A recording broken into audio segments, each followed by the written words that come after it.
Hello friends, welcome to Sociology Net Achieve. My name is Sunita Kalet. Friends, हम कर रहे हैं प्रीवियस ईयर क्वेश्चन पेपर का एनालिसिस HP सेट का. और अगर आपने मेरे चैनल को सब्सक्राइब नहीं किया, आप चैनल को सब्सक्राइब कर लें और बेल आइकन का बटन भी ज़रूर दबाएं ताकि जब भी मैं वीडियो अपलोड करूं आपको नोटिफिकेशन मिल जाए. करते हैं स्टार्ट. सूची 1 को सूची 2 से मिलाइए. एक तरफ व्यवहार है और दूसरी तरफ टर्म है कंसेप्ट. सामाजिक पदस्थिति के अनुसार लोगों का व्यवहार, जो सामाजिक स्टेटस होता है उसके अनुसार हम जो व्यवहार करते हैं वो किसके साथ मैच हो रहा है? 2 के साथ. भूमिका, जो हमारा स्टेटस होता है वैसा ही हम रोल करते हैं. जैसे एक टीचर है, उसका जो स्टेटस है वो उसी के अकॉर्डिंग रोल निभा रहा है, टीचिंग कर रहा है, वो भूमिका में आता है. एक व्यवहार जो अपेक्षित भूमिका से असंगत हो. असंगत मीन्स वो अलग अलग डिमांड कर रहे हो.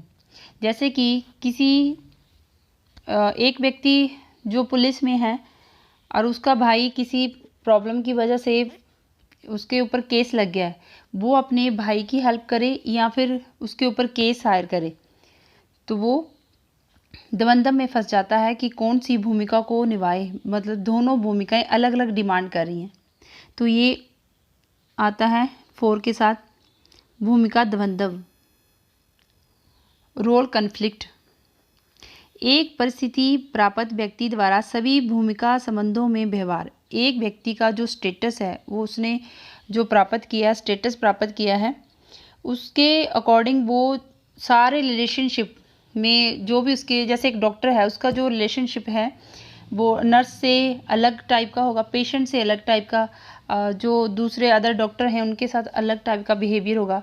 उस टाइप के बिहेवियर को हम कहते हैं रोल सेट. ठीक है. भूमिका विन्यास मतलब एक रोल सेट है कि एक ही स्टेटस पे होते हुए अलग अलग भूमिका को निभाना. वैसा व्यवहार जो भूमिका के अनुरूप नहीं हो. जो उसका स्टेटस है उसके अकॉर्डिंग वो व्यवहार नहीं कर रहा, उसने व्यवहार को लिया हुआ है. जैसे कोई किसी बच्चे की माता घर पे नहीं है, उसका पिता उसकी माँ का रोल निभा रहा है. एग्जैक्ट में वो उसकी माता नहीं है लेकिन वो उसकी माँ का रोल निभा रहा है, तो उसने वो रोल टेक किया है, रोल टेकिंग कर रहा है. तो ऐसा व्यवहार को हम कहते हैं भूमिका धारण. उसने भूमिका वो धारण की हुई है. ठीक है. इसका आंसर है सी.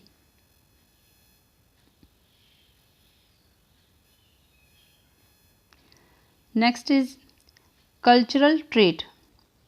कल्चरल ट्रेट हिंदी में देख लेते हैं. सांस्कृतिक विशेषक. सांस्कृतिक विशेषक एक संस्कृति की एक छोटी सी जो विशेषक होता है, वो एक छोटी सी पहचान है, व्यक्ति का संस्कृति का गुण होती है. ये आंसर है बी. सांस्कृतिक लक्षण, जो हमें सबसे पहले व्यक्ति में जो सांस्कृतिक लक्षण दिखाई देते हैं उसको हम कल्चरल ट्रेट कहते हैं. जैसे किसी की भाषा के आधार पर उसको समझना, जो वो लैंग्वेज यूज़ कर रहे हैं उसकी लैंग्वेज से पता लगा लेना कि वो किस क्षेत्र का है, तो ये उसकी कल्चरल ट्रेट है. कौन से वर्ष के बजट में निर्भया कोष की स्थापना की?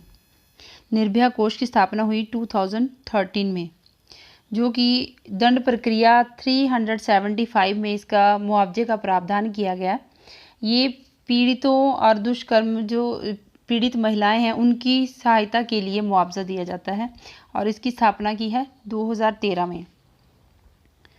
नेक्स्ट इज सामूहिक विवाह और एकल विवाह से होकर गुजरती है.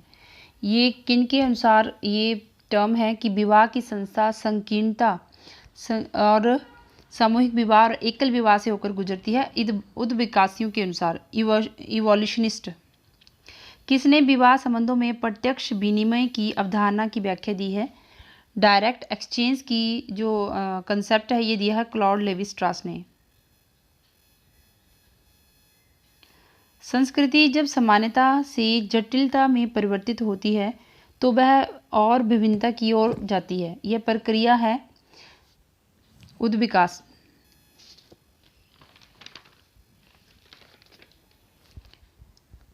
जब संस्कृति में सिंपल से कॉम्प्लेक्स की तरफ जाती है तो वो और भी जटिल हो जाती है, वो उसमें डिफरेंट टाइप की प्रक्रिया बन जाती है। जैसे जब संस्कृति हम इनकल्चरेशन होता है, उसके बाद अगर हम कल्चरेशन करते हैं, असिमिलेशन होता है, तो वो अलग धीरे धीरे होता है। ये उद्विकासियों, ये प्रक्रिया जो है वो उद्विकास की प्रक्रिया है, इवोल्यूशन की। अगर आपने इनकल्चरेशन और अकल्चरेशन के बारे में आपको नहीं पता है, आप प्लेलिस्ट में जाएं और बेसिक कंसेप्ट में दी है, मैंने इनकल्चरेशन और अकल्चरेशन के बारे में पढ़ाया है। एक व्यक्ति जिसे अपने बच्चे के माता पिता के रूप में संदर्भित किया जाता है कि अभ्यास को इंगित करता है, ये है माध्यमिक संबोधन। माध्यमिक संबोधन होता है कि जैसे ये बच्चे की ये वाली मम्मी है और ये इसके पापा हैं। इसकी मम्मी इस बच्चे का नाम है चिंटू, ठीक है। ये मम्मी अपने हस्बैंड को बुलाती है चिंटू के पापा करके। ये जो टर्म है, जो चिंटू के पापा करके जो बुलाना है, ऐसी जो प्रक्रिया, इसको वो माध्यम बनाते हैं, माध्यमिक संबोधन से बुलाते हैं। इसकी एक टर्म है जो कि हम इंग्लिश में देख लेते हैं, टेक्नोनॉमी, ठीक है।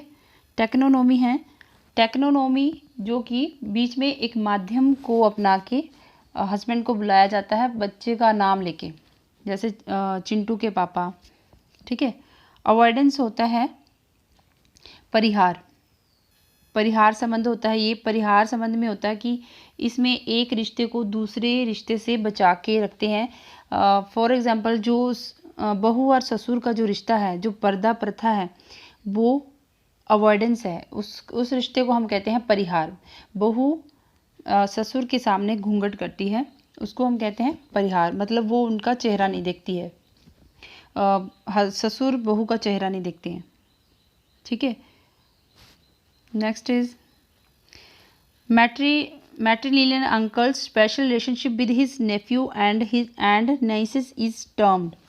ये जो टर्म है मैट्रिनल अंकल स्पेशल रिलेशनशिप, ये किससे रिलेटेड है? अवनक्लेट से, ठीक है। अवनक्लेट होता है माता का भाई। जो माता का भाई है उसको ये कौन से रिश्ते में आता है? मातुल्य रिश्ते में, अवनक्लेट रिश्ते में। एमिटेट रिश्ता जो है ये इसमें आता है पिता की बहन। ये टोडा जनजाति में पाया जाता है। इसमें बहन का सबसे ज़्यादा अधिकार होता है बच्चे के नामकरण में, एमिटेट में। और पैट्रिलिनियन जो पितृवंशीय परिवार होता है, जो पिता का सरनेम मिलता है, वो आगे पीढ़ी दर पीढ़ी सरनेम जो है ट्रांसफ़र होता रहता है। इसमें संपत्ति भी ट्रांसफ़र पितृवंशी के आधार पे होती है। इसको पैट्रिलिनियन कहते हैं। और मैट्रिलिनियन में माता की जो बेटी है, फिर बेटी की, फिर बेटी, इस तरह से जो मातृवंशी परिवार है उसको कहते हैं मैट्रिलिनियन।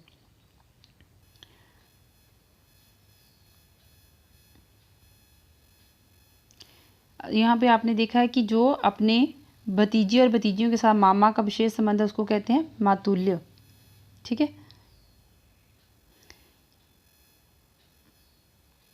नेक्स्ट है गलत मिलान को पहचानिए। इसमें हमने गलत को पहचानना है। जो कुल होता है वो सबसे छोटा होता है, कुल सबसे छोटा है, ये कुल है। और जो गोत्र है वो उससे भी बड़ा है, गोत्र कुल से बड़ा होता है, ये हम डिनोमिनेट कर देते हैं, ये जी गोत्र। और जो भातृदल है वो इससे भी बड़ा है।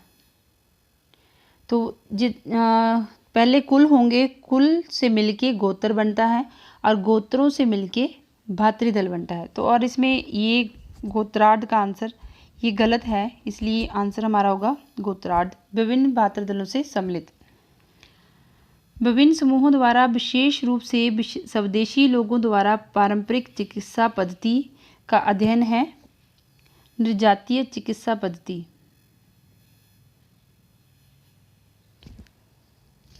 सो फ्रेंड्स, अगर आपको ये वीडियो पसंद आए आप इसे लाइक और शेयर ज़रूर करें और चैनल को सब्सक्राइब करें। Thank you.